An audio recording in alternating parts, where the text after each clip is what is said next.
Kieran, g'day, Dave. Look, I think the first thing I'd say is that, I said on your program months ago that, after a $40 billion blowout on the Naval Group French contract, delays, uncertainty around Australian jobs, 8 years of mismanagement of this project, a massive blowout. 40 billion is the mind boggle, that we needed to look at other options.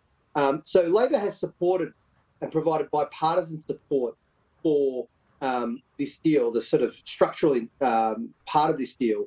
But frankly, I actually think that the government has mismanaged the execution of the deal in many respects. Where was Maurice Payne, MIA Maurice Payne, in trying to smooth over the relationship with France, giving them a heads up, working through the fact that they're going to probably have to make this big strategic decision? That wasn't done. So now we've got a problem with a major ally in the, and France is one of the major European powers in the Indo-Pacific, and very important for us going forward.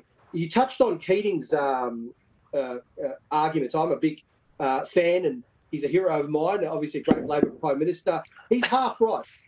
I agree that, we need to have a more independent foreign policy. But the point is this. The fact is that we've had relatively been able to have a more independent defence and foreign policy for decades, because the US has acted as a security guarantor in the region to create the framework for stability, peace and prosperity. They no longer can do that on their own. In fact, we were able to get away with decades of not having to spend up to 2% or more of GDP on defence spending because the US played that role. Now allies have to work together.